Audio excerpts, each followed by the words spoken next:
Hello.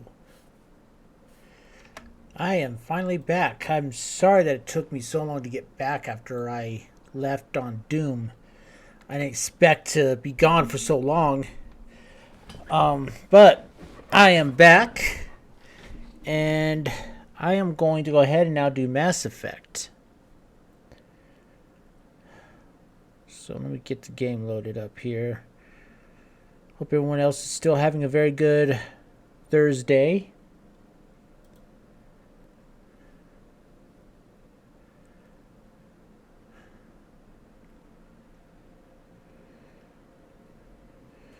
Oh, it's been a pretty busy Thursday. Even though I'm off of work, it's been pretty busy for me.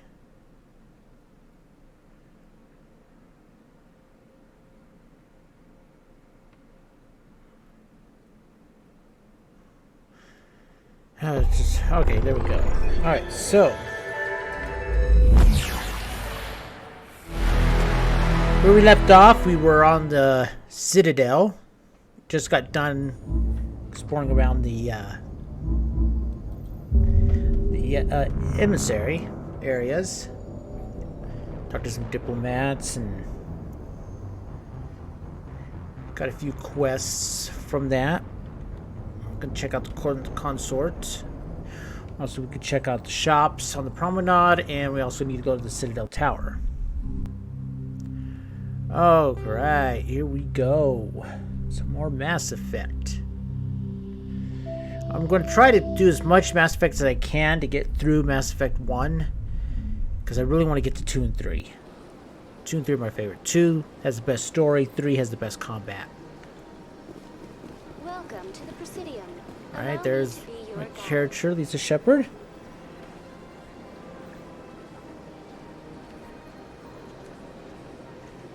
Hang on a second.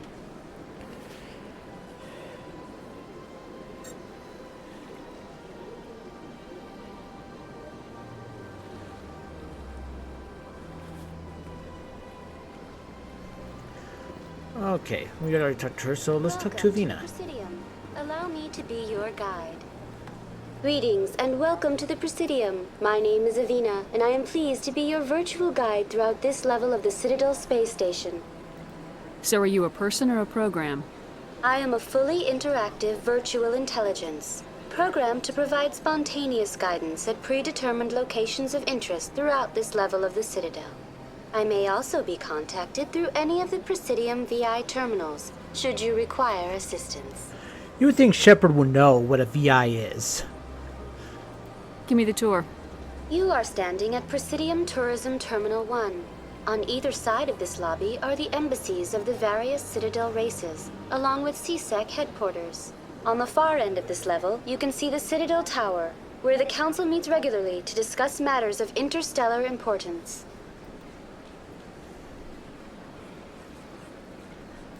I want to know more about Citadel security. Citadel security serves as law enforcement for all regions of the Citadel, though the majority of officers serve in the wards. Executor Palin, a Turian, is the current head of CSEC, but individuals from virtually every species across Citadel space serve as officers beneath him.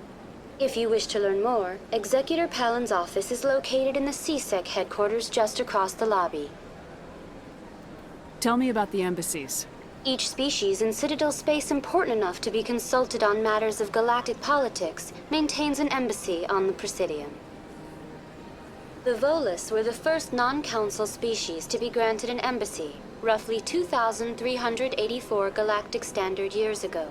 As Citadel space has expanded, more embassies have been added. The most recently added embassy belongs to your own species, humanity. It was added 19 galactic standard years ago, despite some rather vocal opposition. Why were people trying to keep my species out? Some species felt humanity was given preferential treatment. It often takes a century or more before a new species is granted an embassy. The Council gave a great deal of thought to this matter. In the end, they decided humanity's impact on Citadel space was significant enough to warrant an embassy. Do you agree with their decision? I am not programmed to make that kind of qualified judgment. My code is limited to information and simple interaction simulations. How come the Volus were the first species given an embassy? In the early years following the formation of the Council, the Volus were, apart from the Asari and Salarians, the most populous and widespread species in Citadel space. They established many new colonies and trading outposts, and they petitioned the Council for a greater role in determining interstellar policy. In recognition of their work to expand interstellar trade and establish a standardized galactic economy, the Volus were granted an embassy here on the Citadel. Why weren't they made a council race? The Council races have extensive responsibilities. They must provide personnel and ships for the Citadel fleets.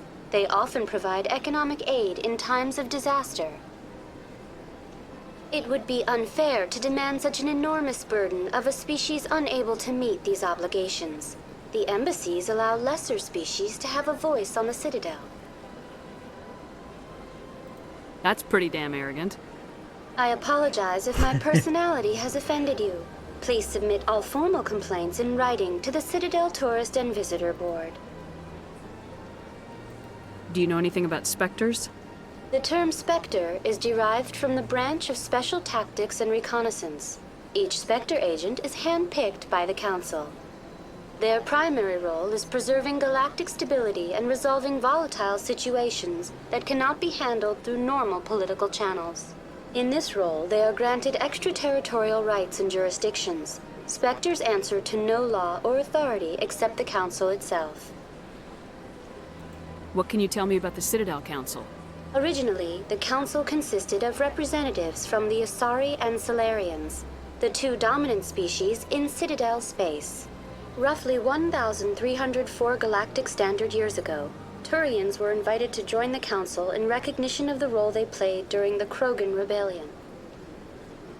Since then, the three Council races have worked together to ensure the peaceful coexistence of the galactic community, while preserving individual autonomy for each species.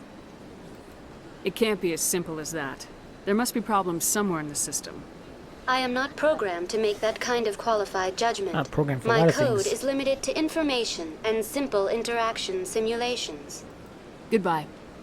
Goodbye, and thank you for using Avina. Please. Alright, so we got some codex here. Looks like some primary. Biotics is a virtual intelligence is an advanced form of user interface software. VIs use a variety of methods to simulate natural conversation, including an audio interface and an avatar personality to interact with. Although a VI can provide a convincing emulation of sentience, they are not self-aware, nor can they learn or take independent action. VIs are used as operating systems on commercial and home computers. Minimal VI agents are also available. Agents are compact and specialized. Some serve as personal secretaries, filtering calls and scheduling meetings based on user-defined priorities. Others are advanced search engines, propagating themselves across the extranet to collate Google. user-requested data. Commercial VIs in a variety of stock personalities are available at any software retailer. Boutique firms and hobbyists also build unique VIs to personal specification. Although software emulation of living personalities is illegal, reconstructions of famous historical figures are common. You know, it's kind of scary when this game first came out back in 2006. Things like Siri and Google and stuff like that were just kind of on the cusp of being developed. Avina is a lot like Siri or what is Bixby, OK Google, Alexa, stuff like that. It's just kind of, you would think this was like far future, and we actually almost have virtual intelligence now. Because things like Siri and Alexa and stuff, when they talk to you, it almost seems like they're real. I mean, I do when I travel for work, I use Waze, and sometimes it's almost like they have their own personality. It's kind of creepy.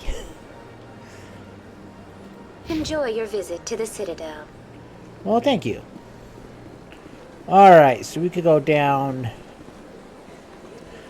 go down here to CSEC Academy.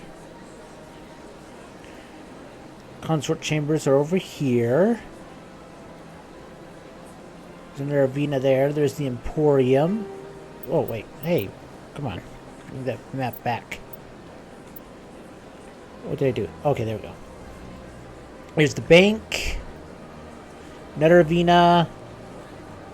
To the ward access and the Citadel Tower. That's where we need to go. But let's take the long track around. So, we won't go down to CSEC just yet.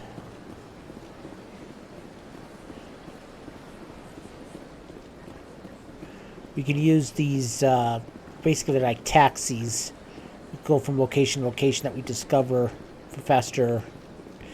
We'll do that once we discover everything for more faster travel. I'm not going to walk everywhere.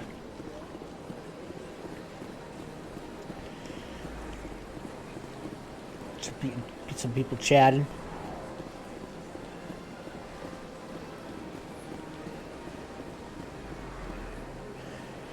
I'm really glad on the Legendary Edition they cleaned up the statue, because this statue looked terrible in the first Mass Effect. It did not look like it just looked like a lump of rock. Man, that water looks...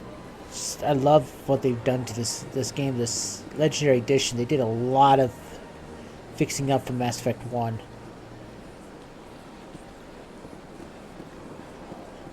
Still a little dated looking, still a little rough around the edges in some areas, but way better than it was. That's nothing. I've had my office rearranged 5 times now. 5 times? Why? What do they want? How should I know? It's not like Keepers offer an explanation for what they're doing. And yet, everyone just lets them go on doing whatever it is they do. What choice do we have? If you try to stop them, they just shut down and another one replaces it. Just strange that we know so little about them. Not to mention frustrating. Talking about these keepers. Alright, so... Nelia.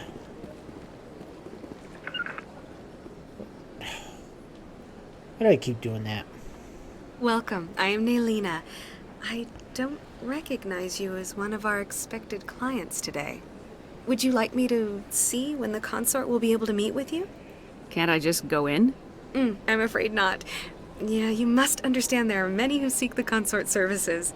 But if you wish to leave your name, she'll make every effort to meet with you. What do you do here, Nelina? I'm one of the consort's acolytes. Many of the people here today will not see the consort, but they expect to be attended to just the same. It's our job to ensure that they leave contented. What exactly do you attend to?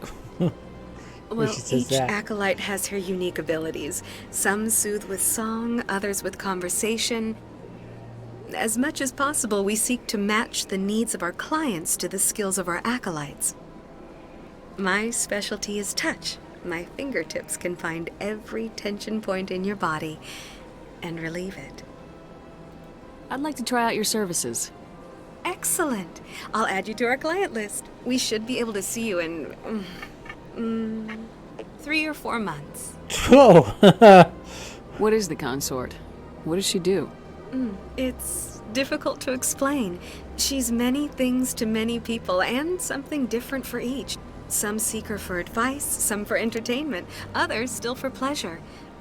Most of the time, our clients won't realize what they were seeking until after she has provided it for them. You make her sound like some kind of oracle. No, not in the usual sense. She's merely a woman with remarkable compassion and a generous spirit. I suggest you make an appointment and see for yourself. Alright, let's see. What do you do here, Nelina? Let's I'm one of the... get It's to our our... job to ensure that they leave... What exactly? Where we My can- specialty is touch. I'd like to Alright. try out your Excellent. I'll add you to our client list. We should be able to see Nobody's you. worth that much of a wait. Well, that's not for me to judge. I have your name and you'll be contacted. Is there anything else? I think I'm done here. Oh, well, I hope you'll return again in the future. We always enjoy seeing new clients. Nelina, Yes, Shaira? Send the commander up to see me. I wish to speak with her. Yes, of course, mistress. Mistress, huh? The sultry walk. Huh. It appears the consort has taken notice of you. She'd like to meet with you now. Where do I go? Just head upstairs. She'll be waiting for you. Okay, so that was interesting. The mapping for their movements of the models of the characters, it's so weird when they like supposed to put their hand up to their ear like they have an earpiece. It does not look right. I don't know.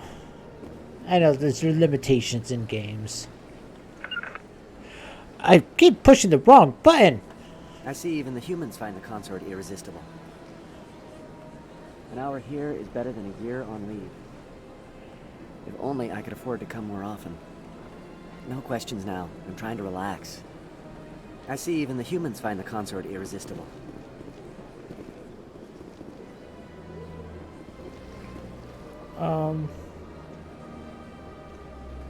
Is that Solarian work here? All the other Alkalites are females, but this Solarian is wearing kind of like the same outfits they do, the pink and purple. Well, I guess they could have male Alkalites, though. You know, it's always just not female. It's for the female clients that, you know, are straight. I guess. Huh. Ah. Welcome. It is a pleasure to see you. I think Caden's going to kill me soon if I keep on. I ordered him to stare at the flag. Yeah, you stay over there, your tongue's been hanging out of your mouth ever since we walked in here. You just stay there. Please, relax and enjoy yourself. Human military? You'll enjoy it here, I think. At ease, officer. This is a place of peace. Welcome. It is a pleasure to see you. This is my first time. I can't believe I didn't come sooner. I'd spend all day here if I could.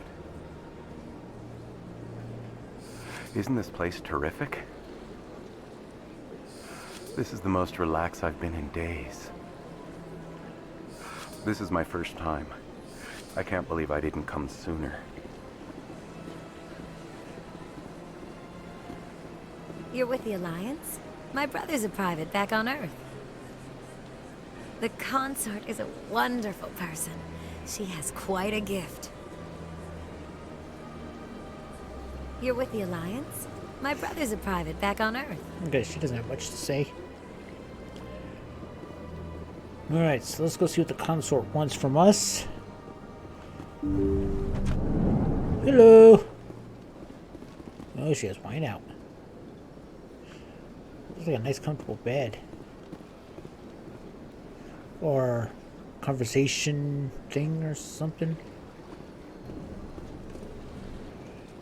That is close enough, Commander.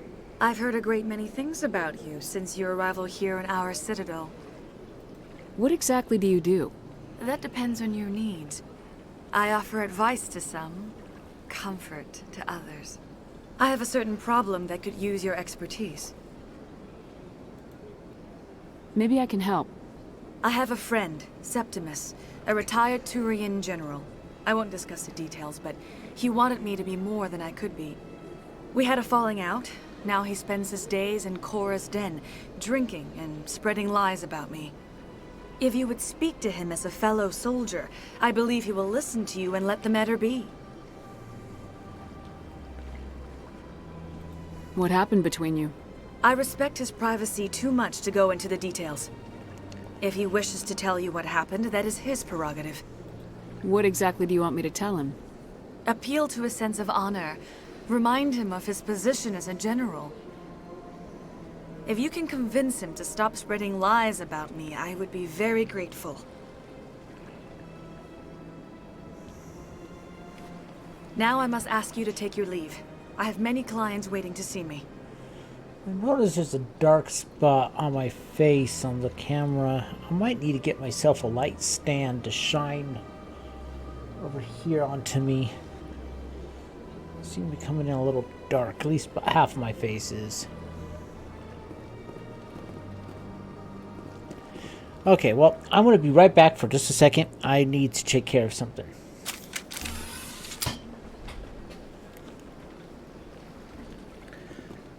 I'll just leave it on that.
Alright, I'm back.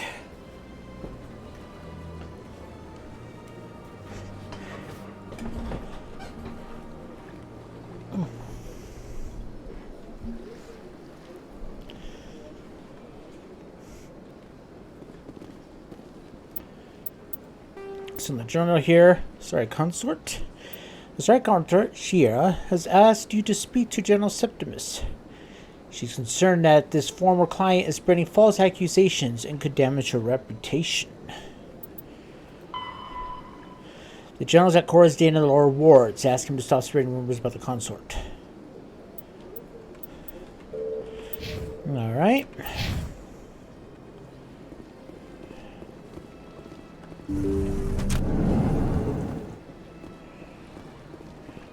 I just love how much green is around this area.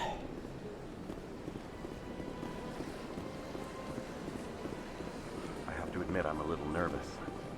That's understandable. Many are a little unsure what to expect their first time.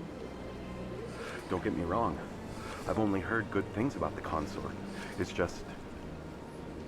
The unknown forces us out of our comfort zone.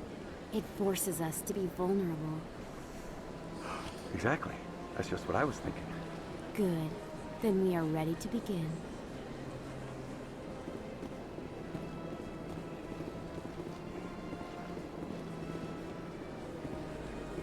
Okay, so let's continue on this way towards the Emporium.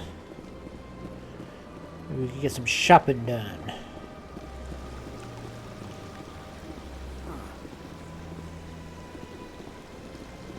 Sure is peaceful here. I can't tell the aliens from the animals. Oh, jeez, Ashley.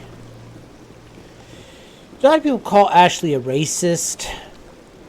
In some ways I agree, in some ways I don't. She's unsure about aliens. But I heard an argument about people who say she isn't a racist, and there's some people who make a good argument how she's racist. To me, I just really think right now she's kind of a bigot. She's not... more of naivetism. She's not been around a lot of aliens. She's been probably on Earth colonies, Earth ships. She probably hasn't really interacted with much aliens. She does get better, especially by Mass Effect 3, but still she has issues, and sometimes she gets on my nerves.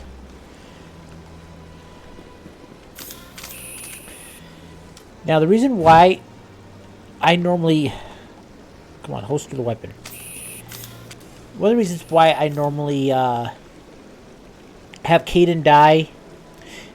Oh, jeez. I think I'm putting in spoilers, but most people know about the Mass Effect story. The thing is Kaidan is super boring. There's just a little bit of character development in this, and then there's nothing else in the entire series. Ashley grows as a person. She has a character arc. Kaidan doesn't. His character arc is halfway through this game, and then that's it. Ashley is through the entire trilogy. So I always find Ashley the more compelling character to continue having around you. But not in a relationship. If you're gonna make a Krogan statue, you might as well make it big, right? True. Hard to believe the Krogan were once seen as the saviors of the galaxy. Welcome to Presidium Tourism Terminal 3. Here in the financial district, a number of businesses offer various goods and services to their exclusive clientele. The statue you see before you was commissioned to honor the Krogan soldiers who gave their lives to protect Citadel space during the Rachni Wars. In the aftermath of the Krogan rebellions, several embassies petitioned to have the statue removed. However, this motion was eventually quashed by the Council. Tell me more about the Krogan rebellions. In recognition of their efforts during the Rachni Wars, the Krogan were granted several new colony worlds by the Council.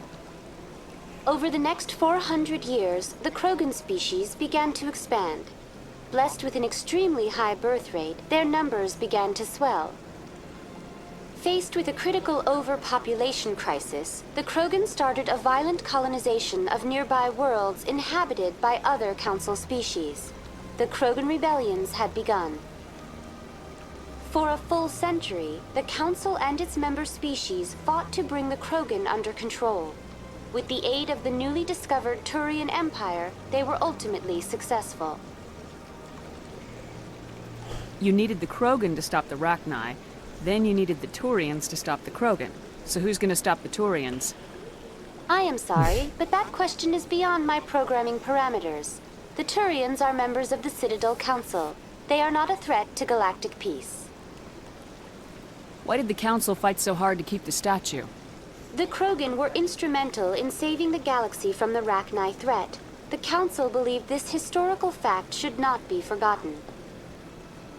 The Council also hoped that preserving the memorial would improve diplomatic relations with the Krogan and bring about a peaceful resolution to the rebellions. Unfortunately, the Krogan refused to negotiate and only surrendered after their population and homeworlds had been ravaged by the Turians. I'm not going to say serves them right. I really think that the genophage they did on the Krogans is a really bad idea they did. Very bad idea. What were the Rachni Wars? Nearly 2,200 years ago, explorers seeking to expand Citadel space opened up mass relays leading to systems controlled by the Rachni. A highly intelligent and aggressive insect race, the Rachni unleashed a war of conquest against the rest of the galaxy that lasted for nearly 3 centuries. The emergence of the Krogan finally turned the tide in favor of the Citadel species. Krogan forces provided the numbers necessary to halt the Rachni advance and drive them back. The Krogan then pursued their retreating fleets. Able to survive the harsh environments of the Rachni homeworlds, the Krogan hunted their enemy to extinction. Was it really necessary to wipe them out? I am sorry, but a value judgment of that nature goes beyond my programming. A lot of things go beyond their programming. That's for sure.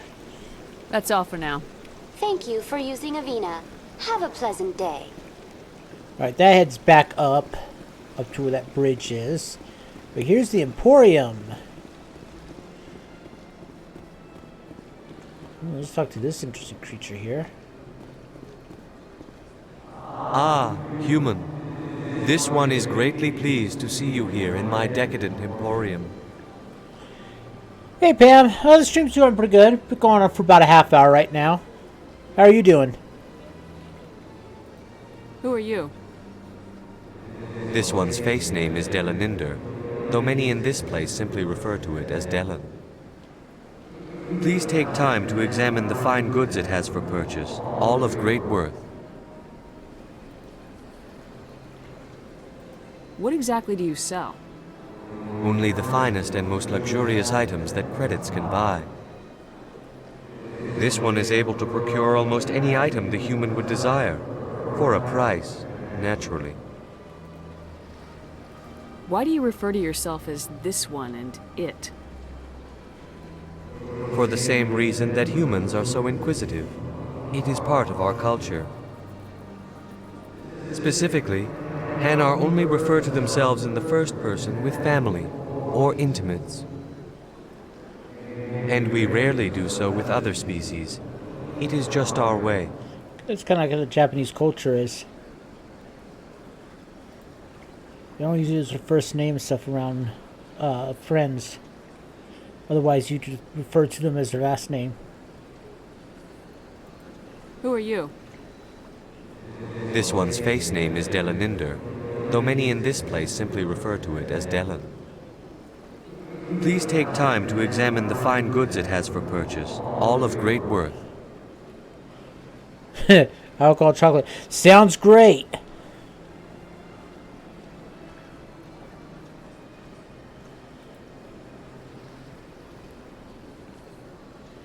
I think I already asked the person questions. Let's see.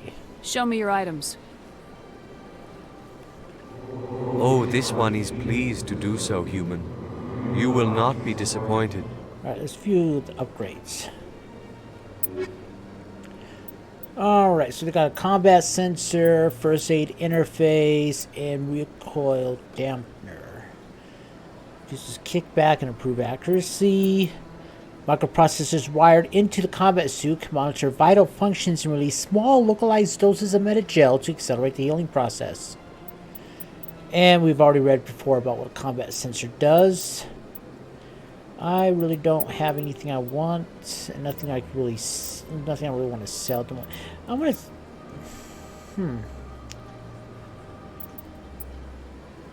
Let's compare this with. I'm gonna go ahead and. No, I want to save some of my. No, wait, no. Yeah, it's light or medium. I keep going back and forth. Ah! I'll sell that one. Okay, let's. We have a codex. Primary, 2 of them. All right, so stink races. 50,000. Though now extinct, the Rachni once threatened every species in Citadel space. Over 2,000 years ago, explorers foolishly opened a mass relay to a previously unknown system and encountered something never seen before or since, a species of spacefaring insects guided by a hive mind intelligence. Unfortunately, the Rachni were not peaceful, and the galaxy was plunged into a series of conflicts known as the Rachni Wars. Attempts to negotiate were futile, as it was impossible to make contact with the hive queens that guided the race from beneath the surface of their toxic home world. The emergence of the Krogan ended the Rachni Wars. Bred to survive the harshest environments, the Krogan were able to strike at the queens in their lairs and reclaim conquered Council worlds. But when Krogan fleets pressed them back to their homeworld, the Rachni refused to surrender, and the Krogan eradicated them from the galaxy. The Elcor, the Hanar, are a Citadel species known for excessive politeness. They speak with scrupulous precision and take offense at improper language. Hanar that expect to deal with other species take special courses to help them unlearn their tendency to take offense at improper speech. All Hanar have 2 names.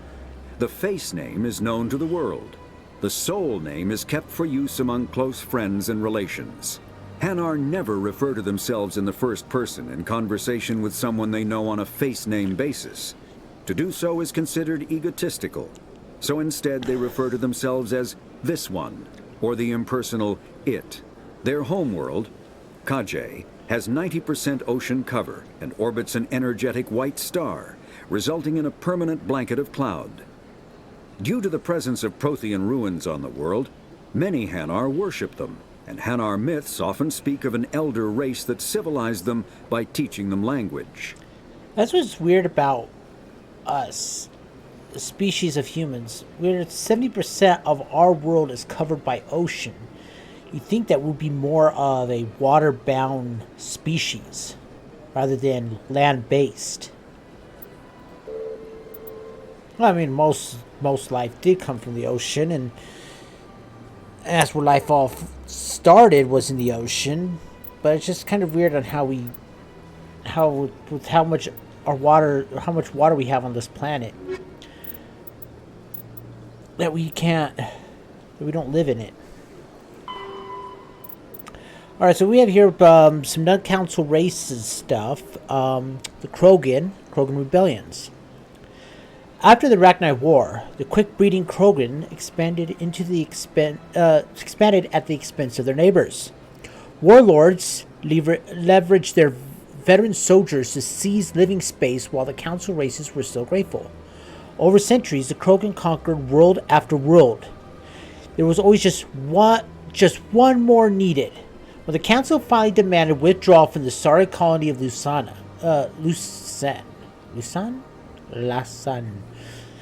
Krogan overlord Kredak stormed off the citadel, daring the council to take the worlds back. But the council had taken precautions. The finest STG operatives and Asari huntresses had been drafted into a covert observation force, the Office of Special Tactics and Reconnaissance. So these were the first Spectres. The Spectres opened the war with crippling strategic strikes. Krogan planets went dark as computer viruses flooded the extranets. Sabotage antimatter refineries disappeared in blue-light annihilation. Headquarters stations shattered into orbit-clogging debris, ran by pre-placed suicide freighters. Still, this was to only delay the inevitable. The war would have been lost if it was not for the first contact with the Turians, who responded to the Krogan threat with a prompt declaration of war. Being on the far side of Krogan space from the Council, the Turians advanced rapidly into the lightly defended Krogan rear areas. The Krogan responded by dropping space station asteroids on Turian colonies. 3 worlds were rendered completely inhabitable. This was precisely the wrong approach to take with the Turians, which had first and foremost a public servant willing to risk his life to protect his comrades. Rather than increasing public war weariness, Krogan tactics suffered Turians' resolve. The arrival of the Turian task force saved many worlds from the warlord marauding fleets, but it took development of the genophage bioweapon to end the war. There were decades of unrest afterwards. Rogue warlords and holdout groups of insurgents refused to surrender or disappeared into the frontier systems to become pirates. I still think the genophage was a really bad idea. Technology.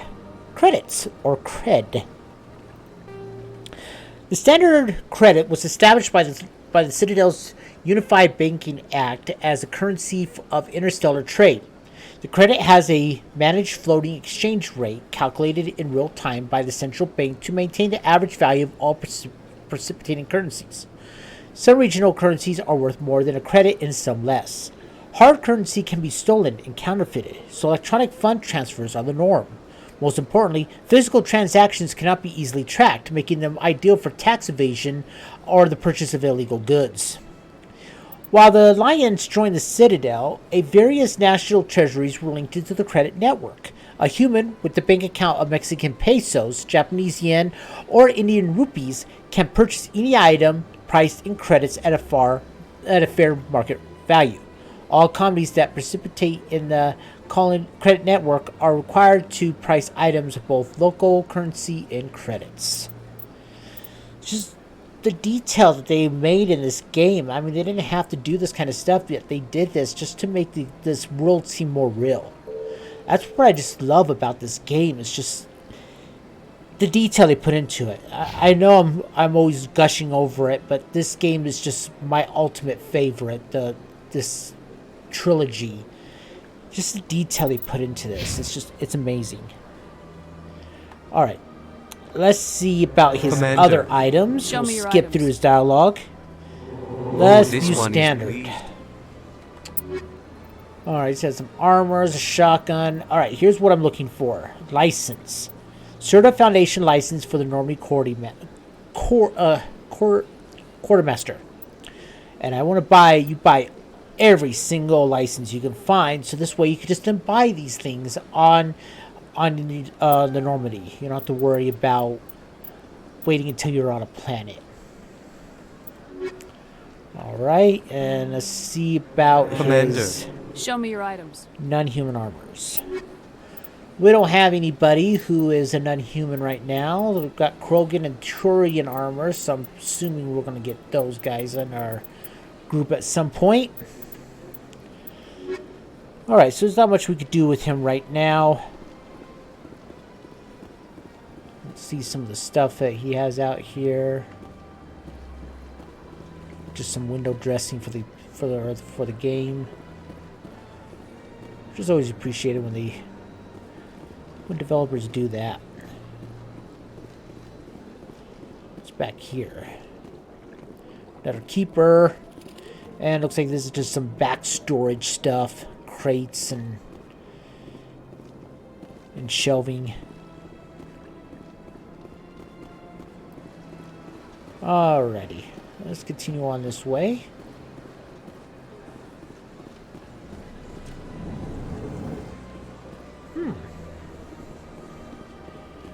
Barlan Vaughn. What's this? One of the Earth Clan.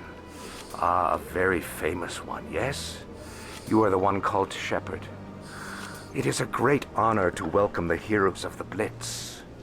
You've got me at a disadvantage here. Forgive me, Earth Clan. My name is Barla Vaughn. My job makes it necessary for me to keep informed. I am a financial advisor to many important clients here on the Citadel. When someone as important as yourself arrives on the station, I take notice. Tell me more about your job. Galactic finance is incredibly complex. A mix of laws and regulations from dozens of interstellar economies. I'm an expert in how all these economies interact. For a fee, I share my expertise. I also offer premium services for those clients who need someone to conduct business without drawing unwanted attention. Discreet and efficient. That's my motto. Sounds pretty shady. Everything I do falls completely within the bounds of interstellar commerce law. Even so, many of my clients would prefer their transactions remain undisclosed. For example, suppose a Hanar ambassador was petitioning the Council to reduce tariffs on Hanar goods. How would it look if he had money invested in a Hanar exporting company? Even if his true motives were to help his people, he would be accused of advancing the petition for his own personal gain. I can keep his personal finances private. Yeah, sounds like things that happen nowadays. Still sounds shady to me. Then we can only hope he will never be cursed with a large enough fortune to require my services. What's it like living here on the Citadel? The station is without a doubt the greatest wonder in the galaxy. It is a technological marvel, but its true splendor goes much deeper than the hull and engines. From the Presidium to the wards, the entire station is a testament to the success of the Council. All the species of Citadel spaced together in a single, strong community. What makes the Presidium so special? It is the political center of Citadel space. 80% of all intelligent species in the known galaxy acknowledge the Council's authority on interstellar matters. But only the most powerful and influential species have embassies here on the Presidium. This level of the station is reserved for the elite, Shepard. People like us. What are the wards like? The cultural heart of the galaxy. They pulse with the lifeblood of millions of citizens from dozens of different species. You never know what you'll find down in the wards, Commander. It's always full of surprises. Fortunately, most of them are pleasant. I should go. Goodbye, Commander. Alright, so we have a codex on the secondary one. On the wards. The majority of the Citadel's population lives in the wards, the 5 massive arms of the station that house the residential and commercial districts. Many galaxy Many galactic races have established cultural enclaves there. Population density and cost of living are extremely high, akin to Earth cities such as Hong Kong and Singapore. The wards are open-topped, with skyscrapers rising from the superstructure. Towers are sealed against a vacuum, as the breathable atmosphere envelops and are only maintained to a height of about 7 meters. The atmosphere is contained by the centrifugal force of rotation and a membrane of dense, colorless sulfur hydrochloride gas held in place by carefully managed mass effect fields. The view from the wards is spectacular, as the background stars, Serpent Nebula, and the nearby blue giant called the Widow moves across the sky as the station rotates to stabilize itself. In the foreground, the lights of the building and vehicles on the opposing ward arms particularly shine. The Citadel has no real day or night. While the station keeps a standard galactic time for political function, business is rarely closed, and residents accommodate to sleep and work according to their personal needs rather than a day-night cycle. So you could be up in the middle of the night and it could be day for you. In addition, the modifications are constantly being constructed, though they must stay within certain specifications that will not compromise the operation of the station. Occasionally, the keepers will ascend to the area of the boards and move or exchange the architecture without explanation. Residents have learned to live with these unexplainable intrusions. Alright.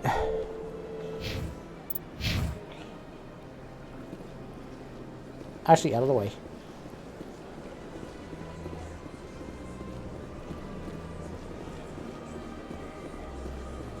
Everything here is just so peaceful.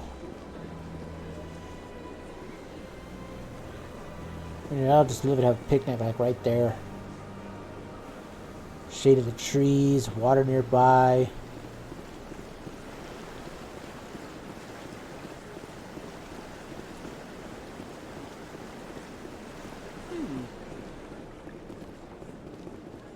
You know, art doesn't normally do much for me, but that relay statue, I like.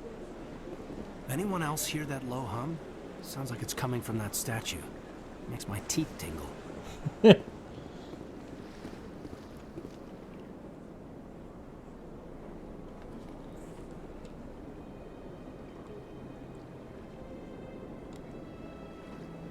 If you listen really, really hard, you can kind of hear a slight hum. Maybe the statue's more than just a statue. Maybe Avina knows more about it, and there's a terminal right over here, so let's ask her about the statue. Look at that bug thing over there. What's it doing? Please do not disturb the keepers. Welcome to Presidium Tourism Terminal 2. You are standing near the base of the Citadel Tower, one of the Presidium's most recognizable and important structures. Behind me is the spectacular Relay Monument, a scale model representation of a Prothean mass relay. To your left is one of the keepers, the enigmatic caretakers of the Citadel, working on a control panel. You may see keepers involved in various tasks throughout all levels of the Citadel. We ask that you do not interfere with them in any way. The keepers are essential to the smooth operation of the Citadel. Obstructing their daily work will result in harsh penalties, including incarceration and rehabilitation. Tell me more about the Relay Monument. Discovered by the Asari who first arrived at the Citadel, the Relay Monument is one of the station's most interesting and controversial features. What is the meaning behind this striking piece of art? Is it a tribute to Prothean vanity? A reminder of their conquest of the galaxy through mass relay technology? Or perhaps it is a symbol of unity, a Prothean acknowledgement that the relays would eventually lead other species here to the Citadel.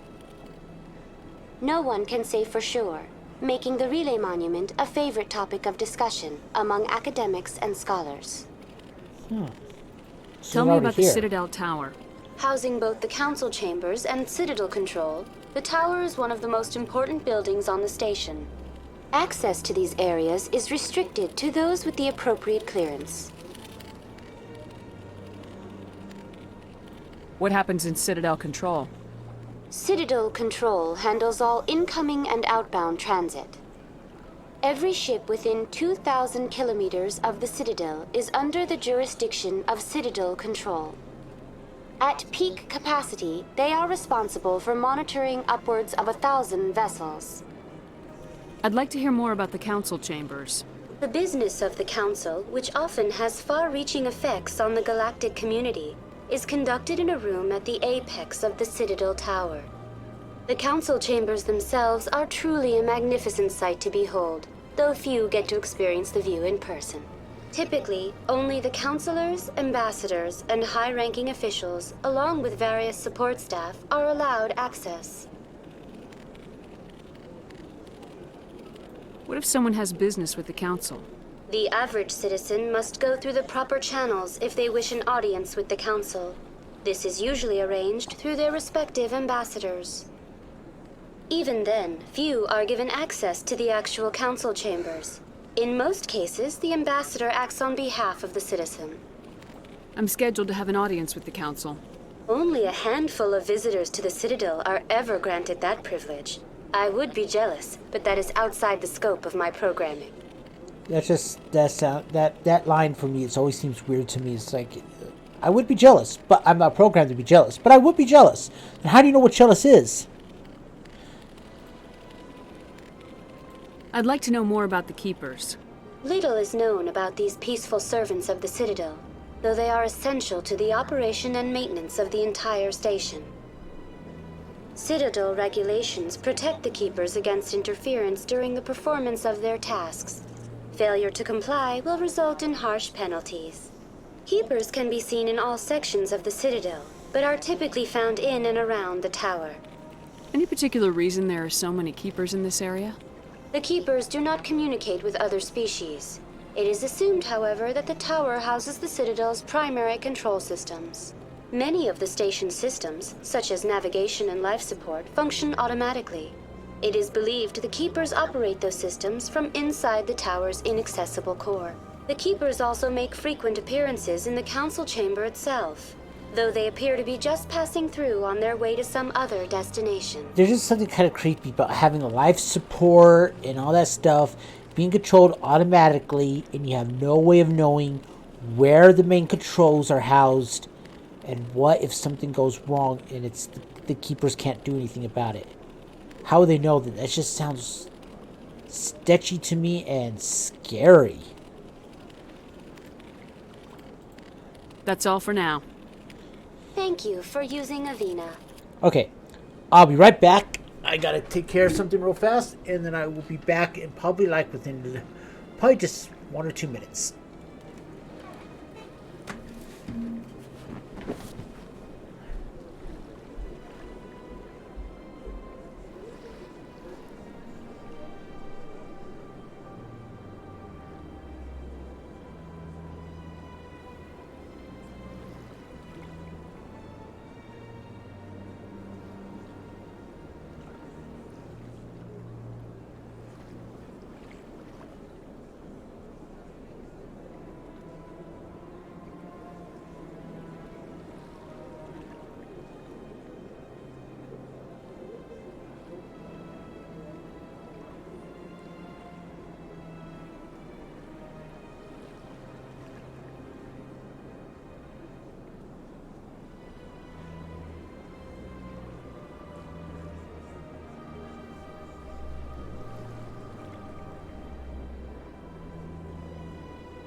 Okay, I'm back. Sorry about that. Today's laundry day for me, so I gotta take care of some stuff. Alrighty. Oh, excuse me.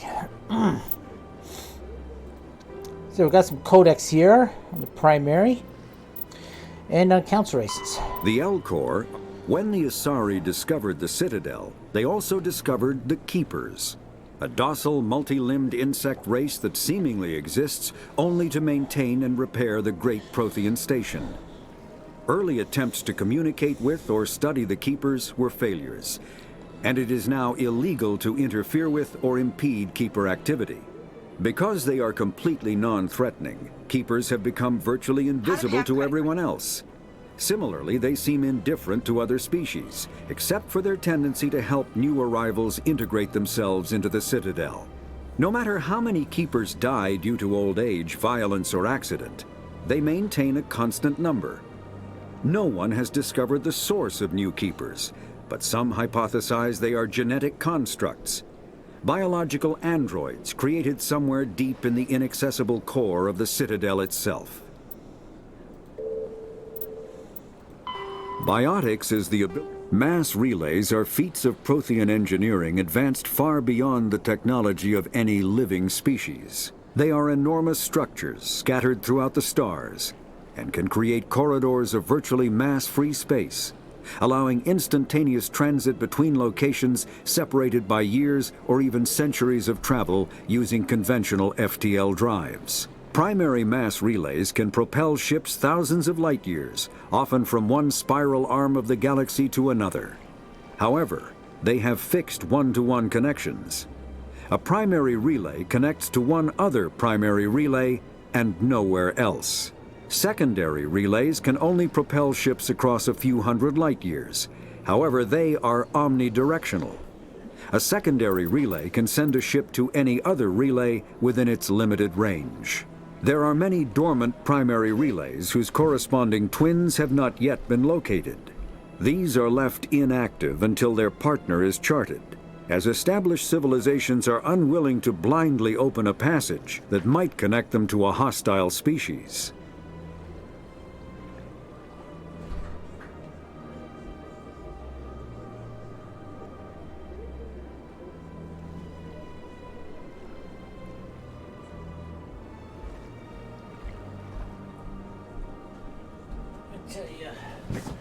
Sometimes deliveries from Amazon can really kind of piss me off. I wish they would at least knock when they're dropping off a package instead of just leaving it out there in the open in my hallway of my apartment. Would it be so hard just to do a knock or so?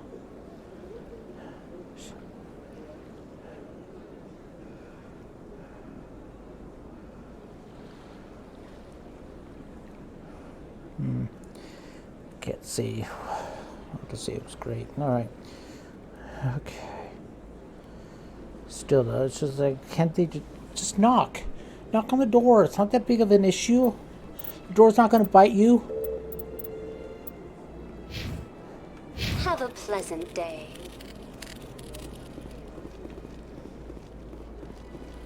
I just thought that I was home and I was paying attention.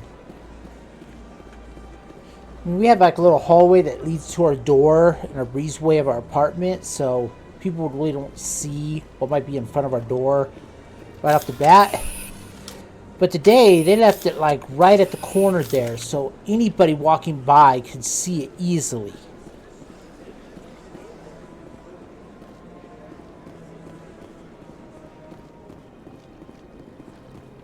And we've had package theft problems before at my apartment complex.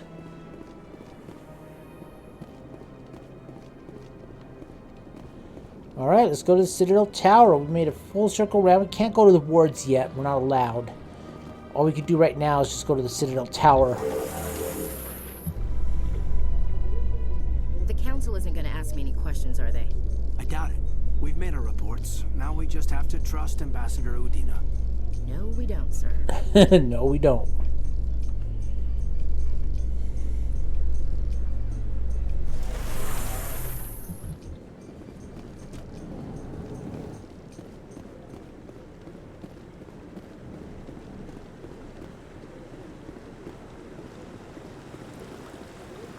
Garrus, and also Exeter Pellet. How did he get ahead of us? Maybe it was when we were talking to the Hanar. Saren's hiding something. Give me more time. Stall them. Stall the council? Don't be ridiculous. Your investigation is over, Garrus. Garrus!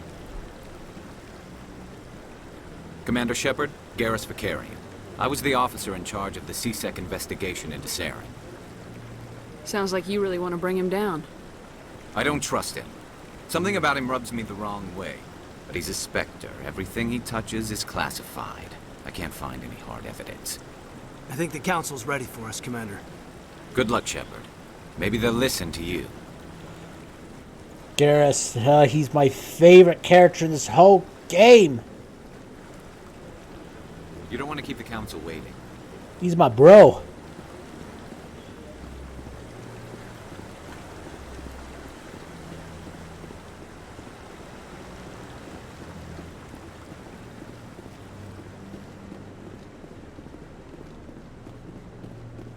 Of all the characters in this game, Garrus and Tali are my favorite. Followed closely by Rex.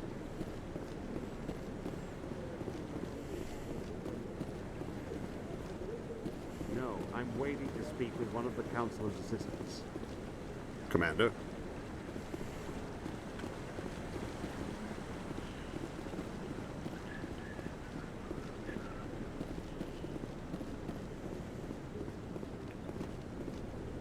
Oh, it's sweeping. At least I think it is. Are you okay?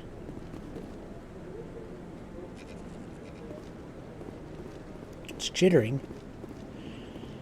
Don't be ridiculous. The Volus won't be joining the council for years. I'm not so sure. The humans are making a strong push, and you can bet the Volus will be right on their coattails if they succeed. Allowing the humans to join us is a sound strategic move. But the Volus? No. The Hanar are likely to be next, then the Elcor.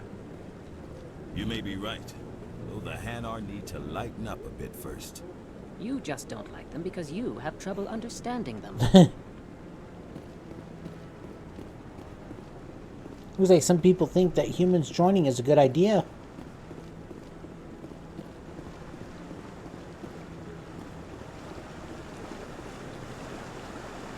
It's probably the lighting, but brown water does not look appetizing.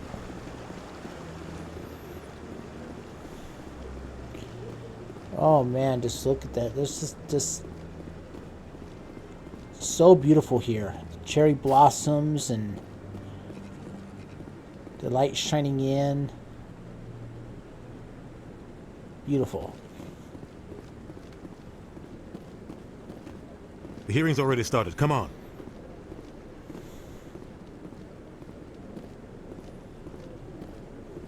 The Geth attack is a matter of some concern, but there is nothing to indicate Saren was involved in any way. The investigation by Citadel Security turned up no evidence to support your charge of treason. An eyewitness saw him kill Nihilus in cold blood. We've read the Eden Prime reports, Ambassador. The testimony of one traumatized dock worker is hardly compelling proof. I resent these accusations. Nihilus was a fellow Spectre and a friend. That just let you catch him off guard. Captain Anderson, you always seem to be involved when humanity makes false charges against me. And this must be your protege, Commander Shepard. The one who let the beacon get destroyed. Thing is this traumatized dock worker knew the name Saren right off the bat. How would he know that that Saren? That's not a name that you just suddenly kind of just think up of or just come up with.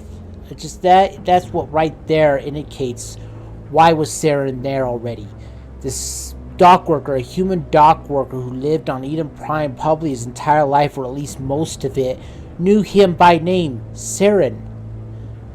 He probably doesn't even know any other Turian, but he knew he was called Saren. So that's right there kind of puts a big red flag in his testimony. I wasn't there, I didn't do anything. The mission to Eden Prime was top secret. The The only way you could know about the beacon was if you were there. With Nihilus gone, his files passed on to me. I read the Eden Prime report. I was unimpressed. But what can you expect from a human? Saren despises humanity. That's why he attacked Eden Prime. Your species needs to learn its place, Shepard. You're not ready to join the Council. You're not even ready to join the Spectres. He has no right to say that. That's not his decision. Shepard's admission into the Spectres is not the purpose of this meeting. This meeting has no purpose. The humans are wasting your time, Counselor, and mine. Saren's hiding behind his position as a Spectre. You need to open your eyes. What we need is evidence. So far, we've seen nothing. There is still one outstanding issue. Commander Shepard's vision. It may have been triggered by the beacon. Are we allowing dreams into evidence now? How can I defend my innocence against this kind of testimony? I agree. Our judgment must be based on facts and evidence, not wild imaginings and reckless speculation. Do you have anything else to add, Commander Shepard? Why doesn't Asari do a mind connection with Shepard? She'll see the vision. Of course, Vision doesn't say anything about Saren or anything like that, but they don't believe about the vision that Shepard has, yet an Asari can meld with somebody and read their mind. There are some plot holes in this game, but I still love this game. You've made your decision. I won't waste my breath.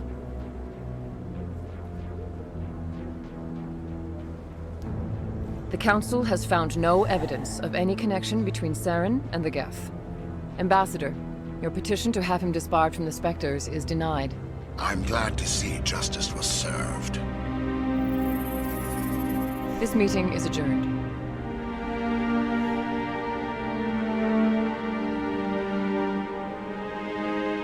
Aw, he's sad.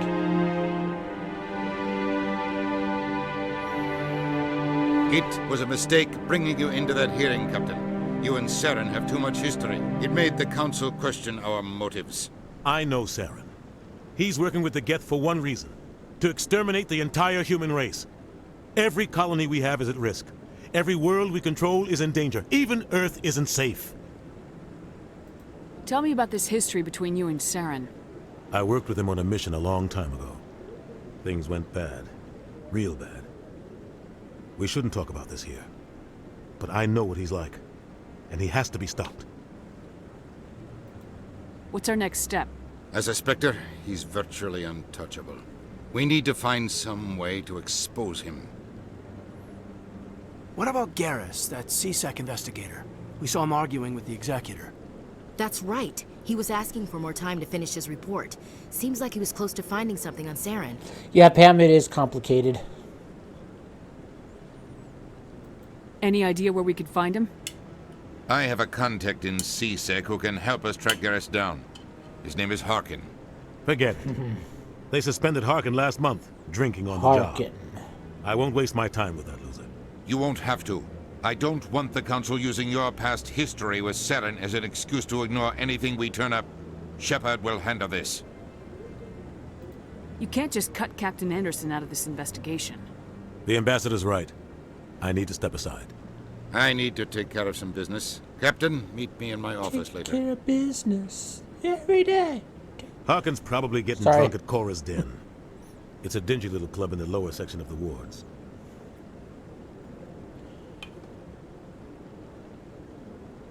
Maybe there's another way to find evidence against Saren. You should talk to Barla Vaughn over in the financial district. Rumor has it he's an agent for the I Shadow am. Broker.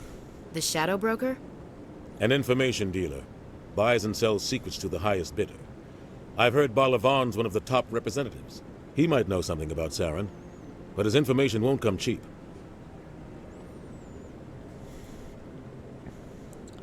Let's see. Our ambassador doesn't seem to get along with the Council. He's just frustrated. The Council's always preaching that we need to be part of the galactic community. But for them, it's a one-way street. They want us to expand and settle unstable regions like the Skyllian Verge and the Attican Traverse. But when we run into trouble, they don't want to help us out. Everyone knows it's only a matter of time until we get a seat on the Council. The ambassador just thinks it should happen sooner rather than later. And I agree. Maybe they'd let us join the council if we were more willing to cooperate with the other species. Of course they would. If we did everything they told us to, they'd love to have us on the council. But it wouldn't be much of a deal for us. I understand their side. They don't want us dominating the council. It's founded on cooperation and alliances. But we have to look out for our own interests too. You don't think much of Harkin. The guy joined CSEC about 20 years ago. He's been an embarrassment to our species ever since. Roughing up suspects in custody, bribery accusations, alcohol and drug use. The embassy used to step in when he got in trouble. But I guess enough was enough. Guy's a scumbag. He should have been cut loose a long time ago. He was one of the first human CSEC officers. Guess it would have looked bad if he got fired. A lot of backroom deals were worked out over the years to keep him on the force. Politics is a dirty business sometimes, but it looks like his time's run out. We've got enough humans in CSEC now to stop protecting him. I thought this embassy was supposed to help humans. Harkin may be human, but he's also an ass. He's had more than his share of chances. If the embassy wasn't protecting him, he would have been fired 15 years ago. CSEC is better off without him. I want to know more about the Spectres. They're not your typical government agency. They tend to work alone, behind the scenes. Shadows. They take care of problems the Council can't. It's not easy preserving peace across an entire galaxy. The Council prefers to use diplomacy and negotiation. But sometimes more extreme measures are needed.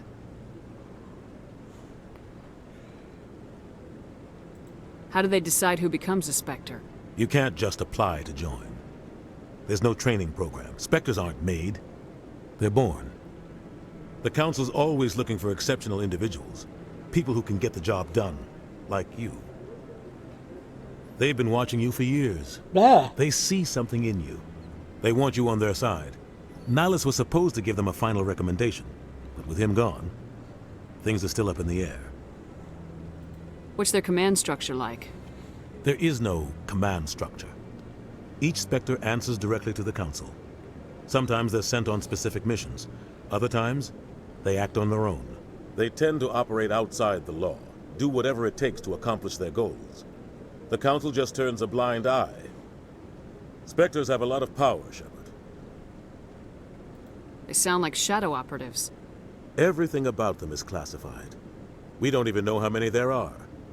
The latest Alliance estimate puts their numbers under 100. But the Council couldn't do its job without them. They're the Citadel's top agents, the last line of defense, the final option before open war. The entire galaxy respects and fears them. If a Spectre shows up, you know something big is about to happen. What happens when a Spectre goes rogue, like Saren? It doesn't happen often. The Council is careful when they select their candidates.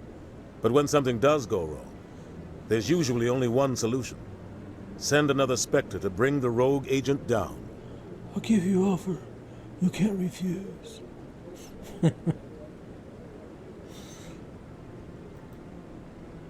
Alright, let's see. Shadow Broker. Tell me more about the Shadow Broker.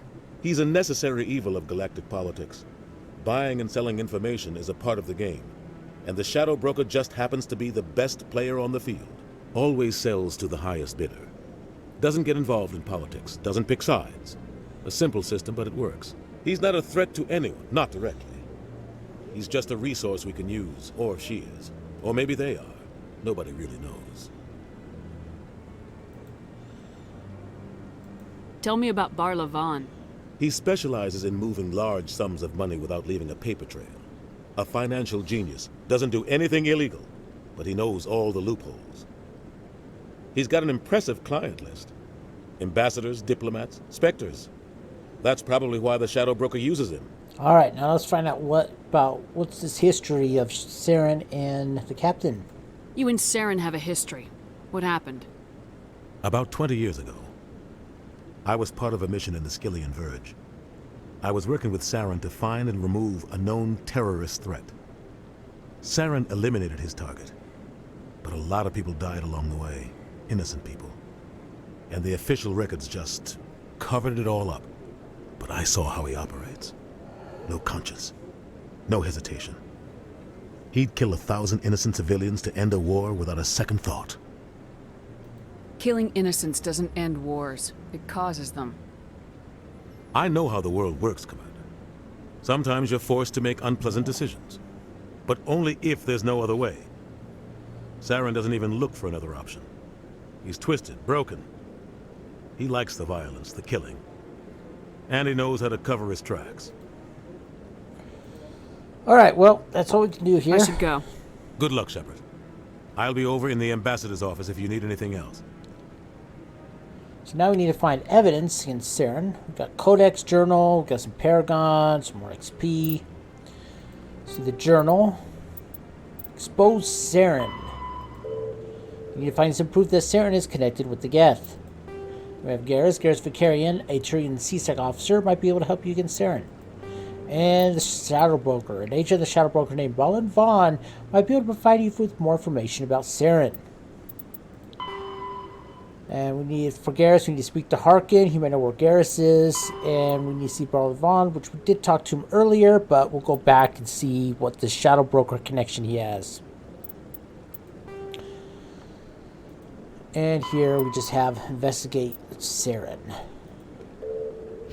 We've got the Codex here. The Asari, the second species to join the Citadel, the Salarians are warm-blooded amphibians with a hyperactive metabolism. Hyperactive. Salarians think fast, talk fast, and move fast. To Salarians, other species seem sluggish and dull-witted. Unfortunately, their metabolic speed leaves them with a relatively short lifespan. Salarians over the age of 40 are a rarity. The Salarians were responsible for advancing the development of the primitive Krogan species to use as soldiers during the Rachni Wars. They were also behind the creation of the genophage bioweapon the Turians used to quell the Krogan rebellions several centuries later. Salarians are known for their observational capability and non-linear thinking. This manifests as an aptitude for research and espionage. They are constantly experimenting and inventing, and it is generally accepted that they always know more than they are letting on. So they helped the Krogan, the primitive Krogan, to advance their technology so they could go into space to use in the Rachni War. And then we decided to quill them by giving them a genophage where only 1 in 1,000 births survive. That is just... I understand that the Krogan were being aggressive and there was a war, but a bioweapon. I draw the line at biological and chemical warfare. All it does is normally just hurt civilians. Okay.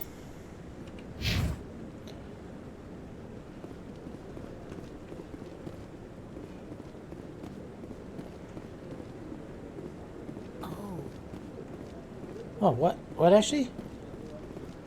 I bet all these staircases aren't just for show. They make for good defensive positions if this place is ever attacked. That's true. If somebody's trying to run up this area, you got the high ground. You got coverage right behind these. Over here you got coverage. Yeah, there's...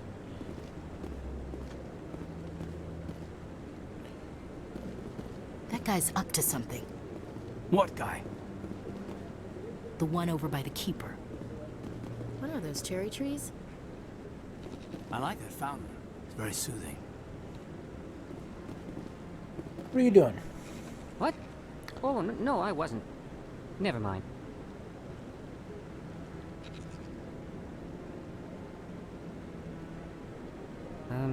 Yes, is there something you want? Why are you so interested in the Keepers? Keepers? I've got no interest in the Don't get coy. I know what I saw. I'm not so sure I should be talking to you about this. We're just talking. Is there something wrong with that? No. I guess it wouldn't hurt to tell you. I'm using a small scanner to gather readings on the Keepers. So far I've had mixed results. I find it difficult to get near the creatures. Why were you being so secretive about it, though? Well, technically we're not supposed to disturb the Keepers. I don't really think my scanning disturbs them, but the authorities might disagree. I'd like to do it more openly, but it's not really worth getting arrested over. I'm going. Wait, no. So long. Oh, it's you again. Is there something you want? I want to help him. I've decided to help you out. Just tell me what I need to do. Well, I suppose I could use the help. You'll need this. It's the scanning device I developed. Activate Alright, it each time you really see a ruined keeper. that one. All collected data will automatically upload to my database. I'll even send a few credits your way for each unique scan. What are you doing with the data once you've scanned it? Trying to learn whatever I can about the keepers. We see them working everywhere, yet we know so little about them. I'm a scientist. I want to know what makes them tick. I should get going then. Yes, I have much work myself. So long, and good luck with the scanning.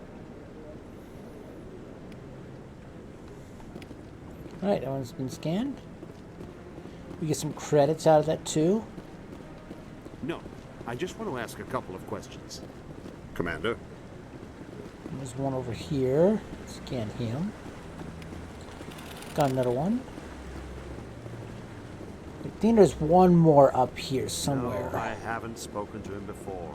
This is the first time I've requested an audience. You're supposed to scan, on the journal it says to scan 20. I know for a fact there's 21 keepers. I think they give you just one extra because this one right here is very easy to miss. Very easy to miss this guy over here. Alright, now he's been scanned. Alright, so I'm going to take a route that I always take in this to make sure I get all the dialogue I can, get all the characters I can, before the plot locks you out of certain dialogues. Like, if I go and get Garrus, if I go get Rex first, you'll find out about him in a few minutes. It will lock out the Harkin, me talking to Harkin. If I talk to Harkin, and then go to Garrus, and then go to Rex, that allows me to do all the dialogue. That's just it. I'm hearing it everywhere. What? It's not just isolated rumors. Do you really think Saren could be involved in something like that without the Council knowing it? Maybe the Council does know. Everyone already assumes he's just doing their dirty work. That's dangerous talk. I'd be careful who you mention that to. I know. But if it's true, shouldn't we be doing something about it? No. And I'll thank you to keep me out of it if you do. So it seems like people are hearing that Saren is doing dirty.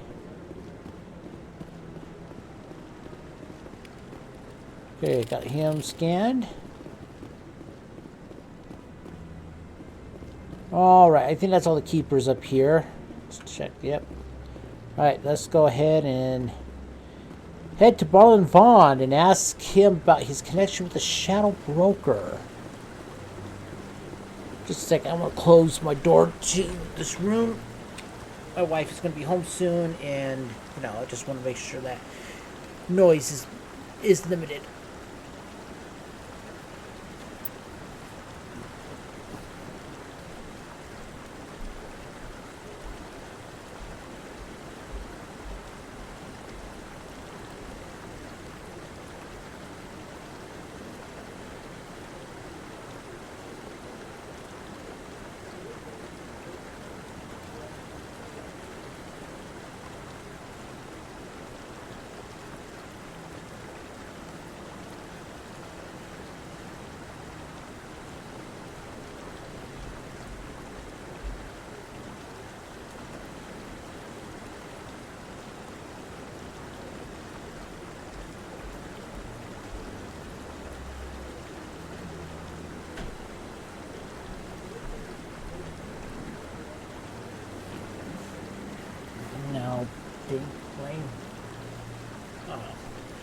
Hope he's not interfering with the audio.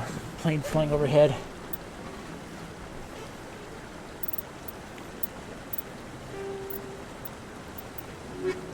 Alright, so let's go ahead and go to Barlin Vaughn and talk to him. Could have done the fast transit. Oh well. He's not that far away from the Citadel Tower.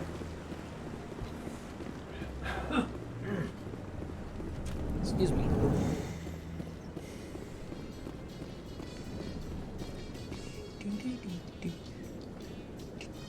I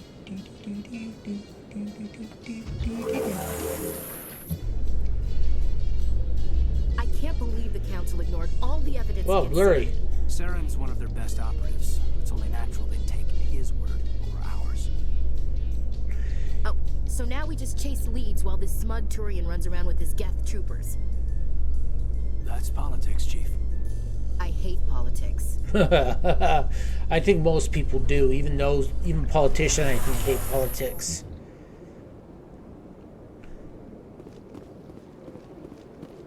One of the things that has to be done, and one of the things that most people hate. Just like with money, finances, religion, race.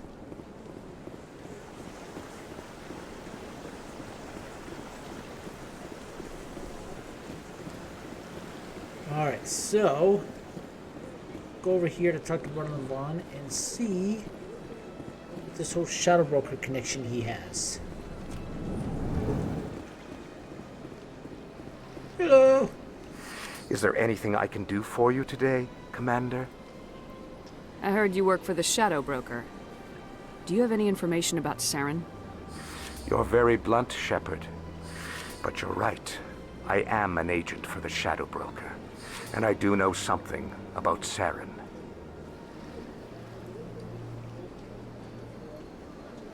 Yeah, I just gotta text my wife. She's texting me.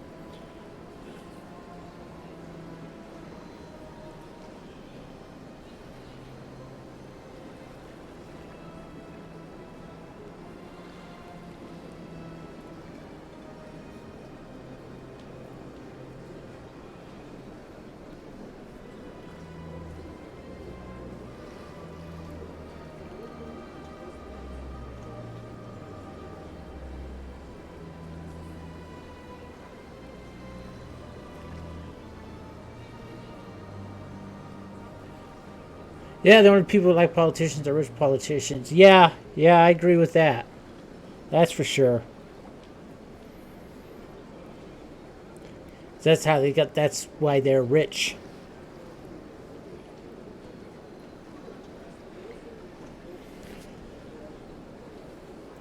I hear your information can be expensive.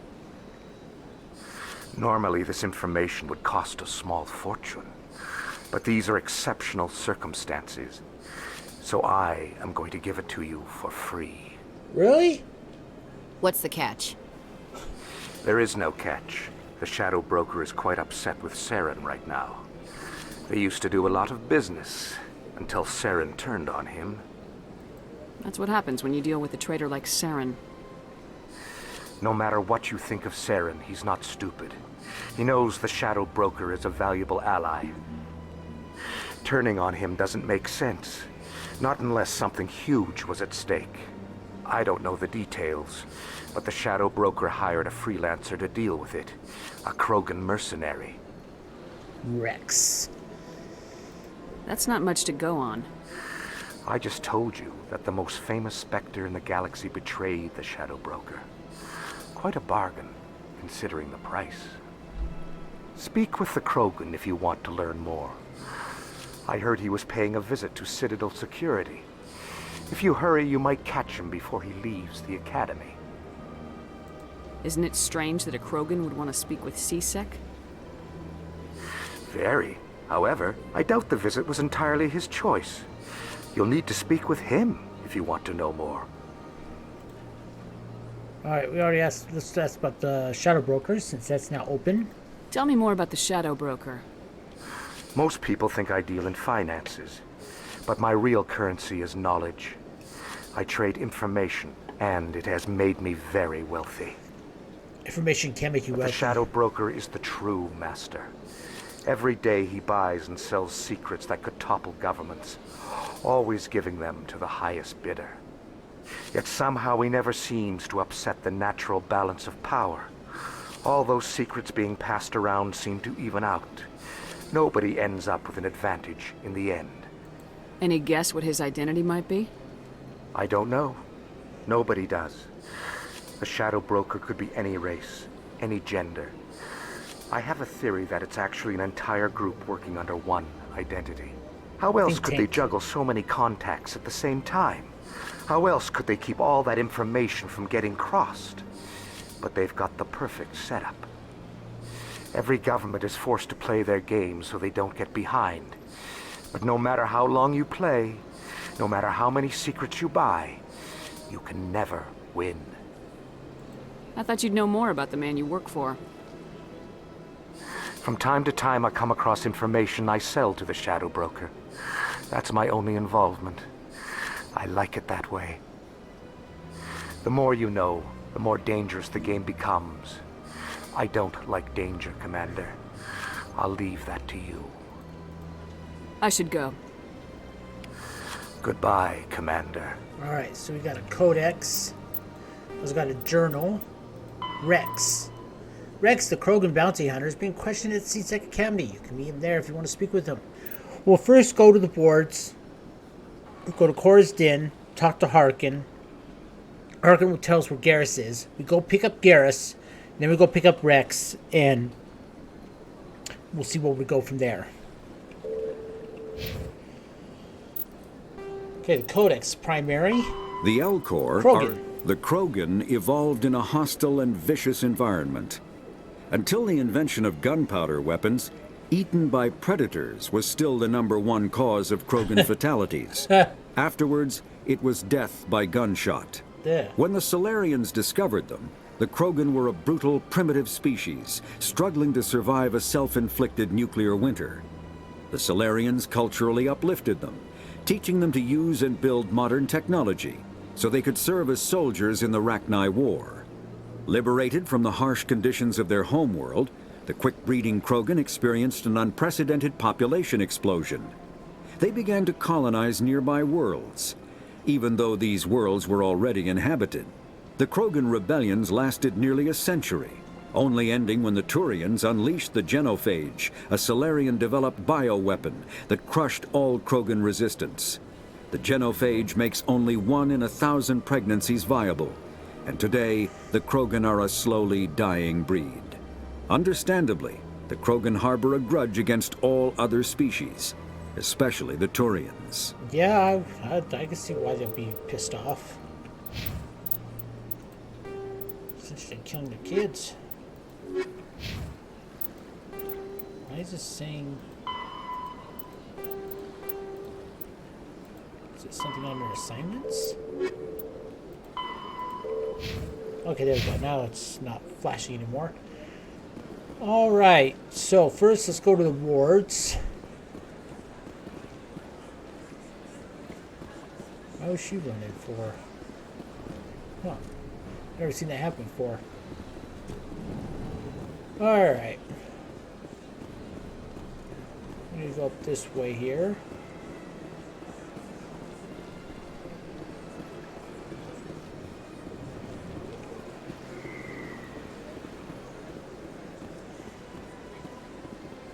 I've told you before, you're not allowed in here.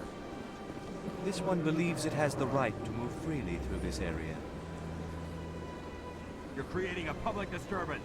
It's against Citadel regulations. This one is unsure why the other would not wish word of the Enkindlers to be spread. Let me check my squad here. Let's see, I got 5 charm. I think I need a little bit more to deal with this situation here, so I'm going to let this situation be here for this right now until I at least level up. But I am going to quick save. And actually try it. I'll see if I can do it.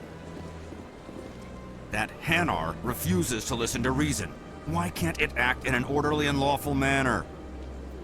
You should be more tolerant. It's just trying to express its beliefs. I am not unreasonable.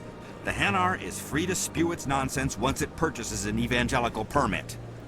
So if the Hanar gets a permit, it's allowed to preach? No. Registered evangelicals must follow regulations. There are specific areas where preaching is legal. Failure to follow the regulations results in the forfeiture of the license. Why don't you just arrest the Hanar? I could arrest the Jelly, but my superior has requested that I find a solution that does not anger the Hanar. The Hanar become vocal when they feel their religious beliefs are being suppressed. What's the purpose behind the evangelical permits?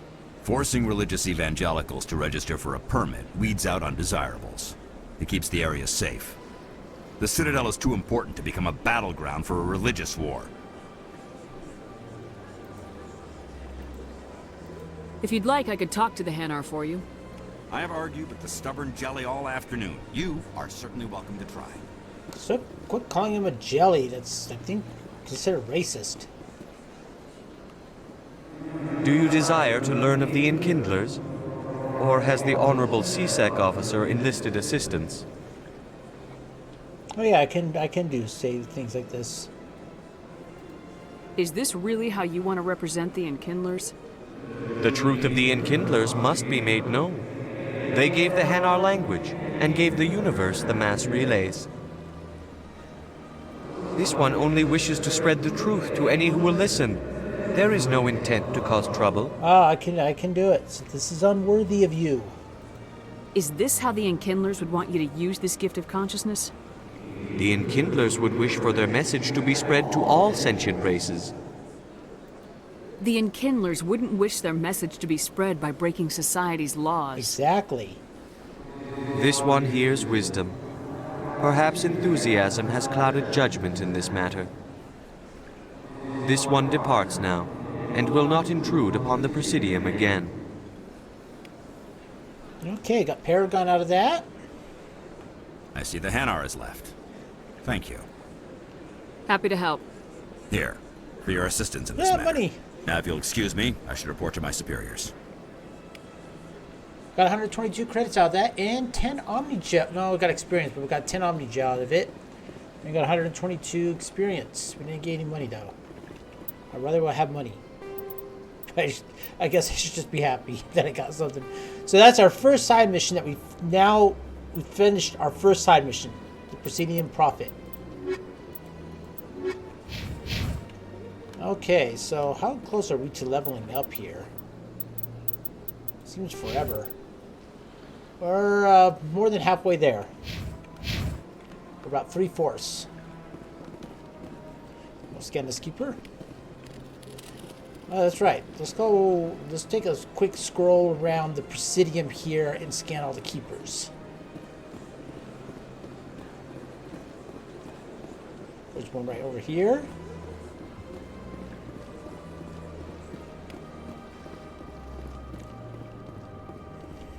Please do not disturb the keepers. I didn't disturb the keepers. Ah. Let's accidentally push the left mount button. She immediately pulls out the pistol. I don't want the pistol to be the first thing to take out. I want it to be sniper rifle. Sniper rifle. There we go. Alright, I don't think there was a keeper in here. No.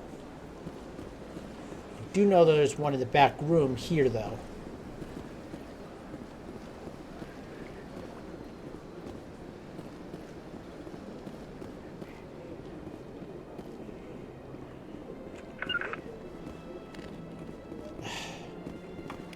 There we go.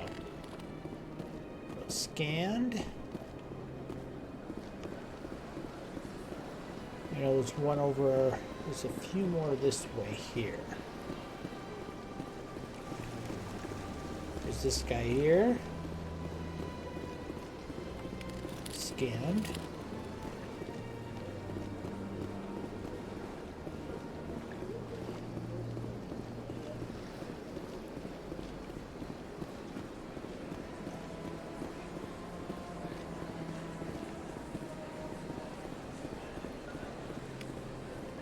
Again, there's no more inside the consort's area, so we don't have to worry there. Do know there's 2 or 3 in the embassy area. We won't go down to CSEC yet because that will activate Garrus, which will then lock us out of talking to Harkin. And I want to make sure that everyone gets to see all the dialogue that you can get in this. Leave nothing out.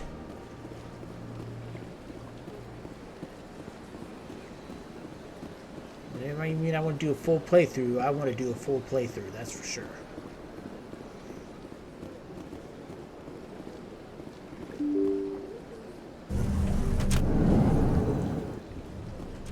Okay, there's one in here, I believe. Yep. Got him.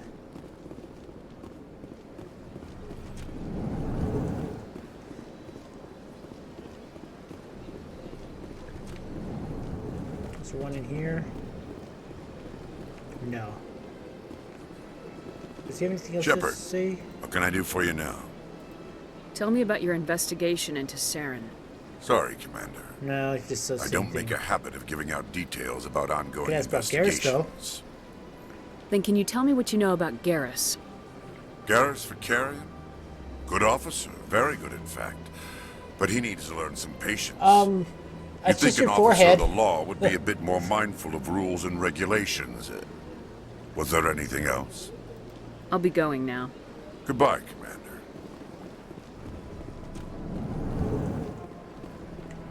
Alright, I know there's a keeper right down here. Boom.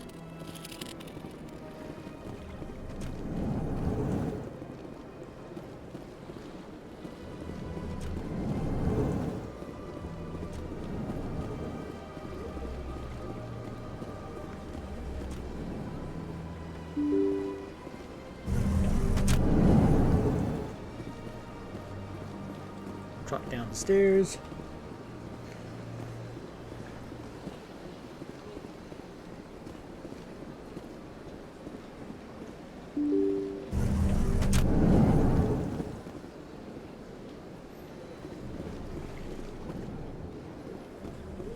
Doug Master's there all by himself.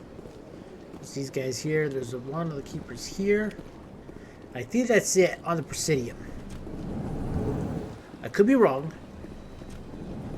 but I believe that's it. I don't think there's any other one. Nope. Captain Anderson just says the same things. So now we can go to the wards. We'll enter through the wards through the main entrance over here.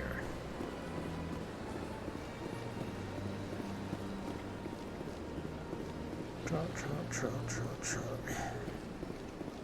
Here, let's have a run a little bit.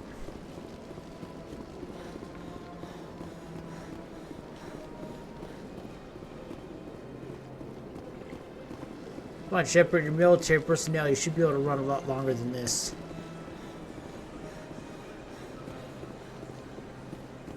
When I was in the military, I had to run like that for like 2 miles. Come on, you can do it.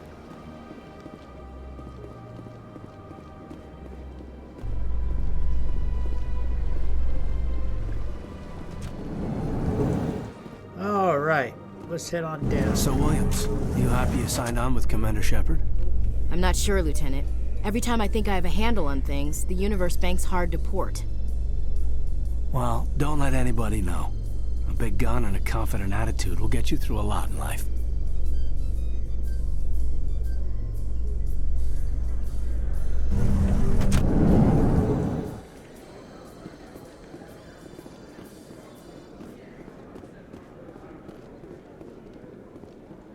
Do you really think we'll find him down here? He always stops in for a few games of Quasar before he makes his drop. Fist is gonna be pissed if we take down his supplier. That's the point. We want him angry. Angry people make mistakes. There's just something about Fist that makes me nervous. Good. He's a dangerous man. Now keep your eyes peeled for our mark. Okay.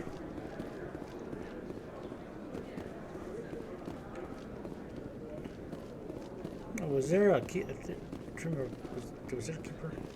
No. I can remember. Scanning the keeper I see.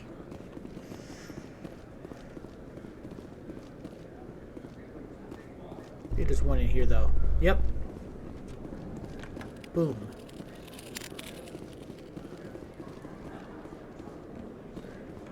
Okay, let's head up the In light of the elevator. recent attack on Eden Prime, many colonial investors are pulling their support for future projects. Proponents of expanded human colonization insist that Eden Prime was an isolated case. Nevertheless, colonist enrollment has dropped sharply. Many colonial proposals are on hold until backers have some reassurance that human colonies will be adequately protected. Yeah, I wasn't wearing skin-tight pants. Yeah, that is true. Alright, let's go through here so we can go to Corrin's Den and talk to Harkin. Back alleyway, and we can scan the Keeper.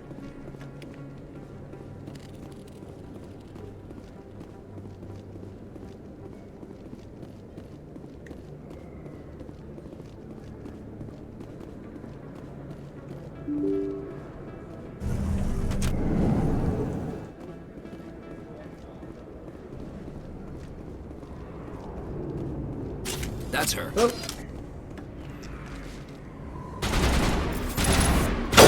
Looks like we got some assassins here.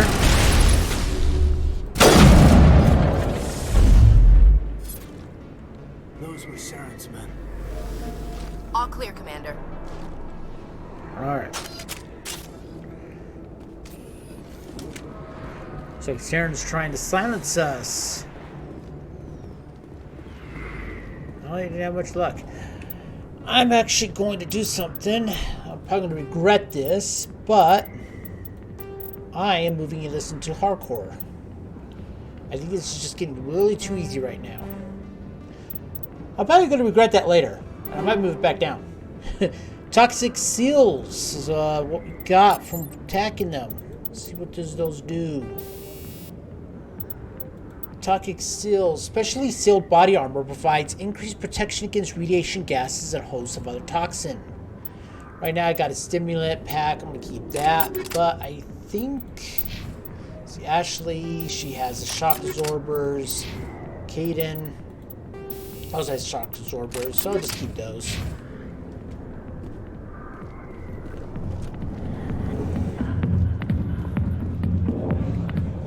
Okay.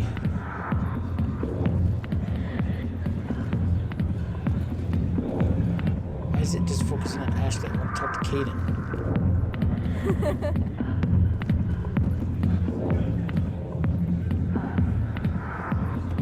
A million light years from where humanity began, and we walk into a bar filled with men drooling over half-naked women, shaking their asses on a stage. I can't decide if that's funny or sad. What? You don't think they're here because of the food?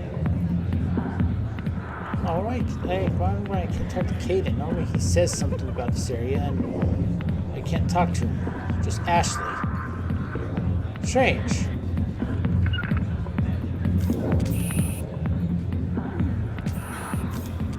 Huh.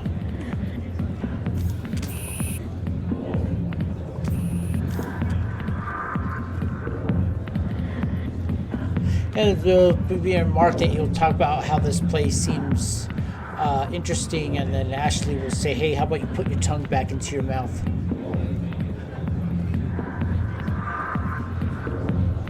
You sit down, and our White Shepherd would be interested in this, but you can relax and sit forward and leave.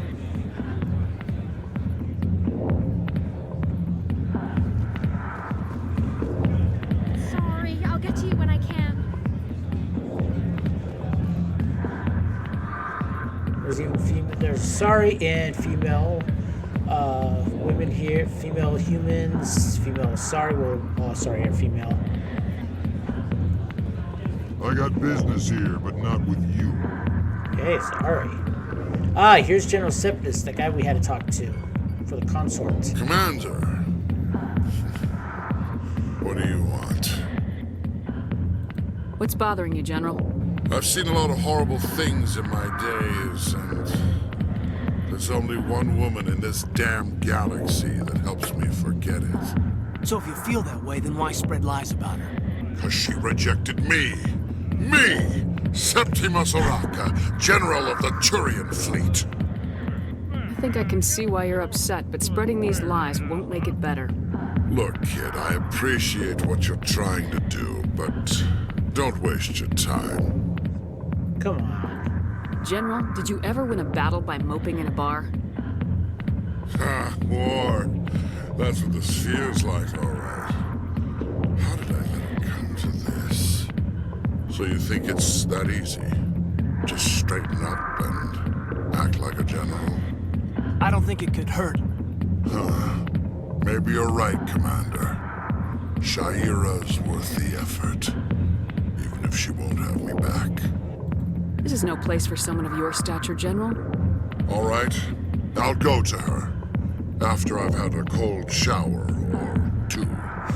Say, you're a bright kid. Would you be interested in earning a few extra credits? Yeah, great. What do you want me to do? There's an Elcor diplomat out there who believes Sha'ira gave up his secrets. Why does he think that? Because I told him. Look, I just need you to convince him of the truth. What makes you think he'll believe me? You'll bring him proof. Take this datapad. It shows where I got my info. It will exonerate Sha'ira and convince the Elcor. Okay. Who am I taking it to, and where is he? His name is Zaltan. He's an Elcor I know diplomat. He's over in the embassies complaining about Sha'ira. Well, here's to soldiers acting like soldiers. Thanks, Commander. You know, you might make a good general yourself one day. Hard to imagine a general like that getting so upset about a woman. That's because you don't understand women, kid. Not now. I'm watching the show. Here's Harkin. Hey there, sweetheart. Looking for some fun?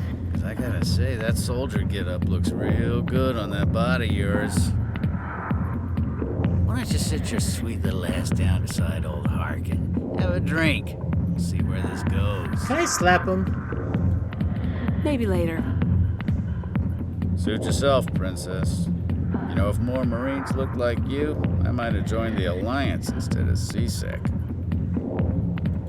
Call me princess again and you'll be picking your teeth up off the floor. Now tell me where Garrus is. Okay, just relax. Garrus, you say? He must be one of Anderson's crew. Poor bastard still trying to bring Saren down, huh? I know where Garrus is, but you gotta tell me something first. Did the captain let you in on his big secret? Is there something I should know about the captain? The captain used to be a Spectre. Didn't know that, did you? It was all very hush-hush. The first human ever given that honor, and then he blew it. Screwed up his mission so bad they kicked him out. Of course, he blames Saren. Says the Turians set him up. You said they covered all this up. How'd you hear about it? I spent 20 years working cases here on the Citadel. People on this station love to talk. Secrets are like herpes. If you got them, you might as well spread them around. Oh, you just... You're a pig. Just noticed that now, did you? Just tell me where Garrus went. Garrus was sniffing around Dr. Michelle's office. She runs the med clinic on the other side of the wards. Last I heard, he was going back there. How well do you know Captain Anderson? Met him a few times over the years. One of those hardcore military guys. Yes, sir. No, sir. Can't have any fun with a stick up your ass, sir. That's probably why he climbed the Alliance ranks so fast. The military loves brown-nosers. The captain's a good soldier. Sure, whatever. Dress him in a fancy suit, pin some shiny medals on his chest, and call him a hero. Everybody else does. But if he's so great, why'd the Spectres kick him out? Why'd you go ask him about that? You need to look in a mirror. Sober up and take some responsibility for yourself. Save your sermons. This ain't no church. What's it like working for CSEC? You mean, what was it like? The executor suspended me without pay.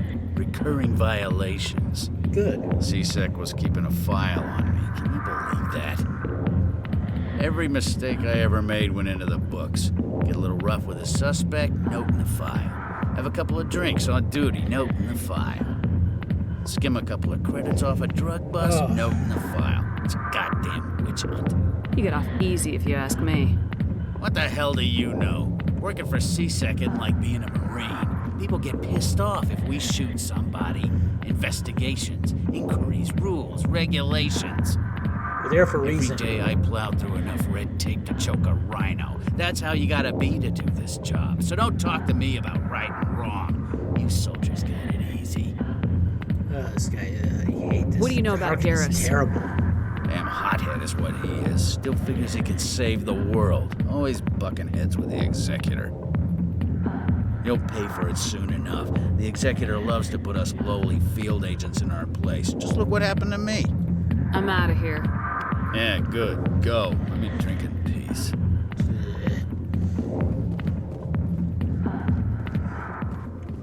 The back rooms are private, reserved for Fist and his friends. Who's Fist?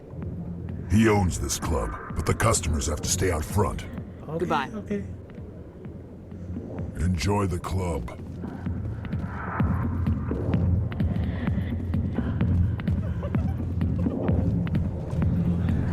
All right. Captain Anderson tell us he used to be a Spectre.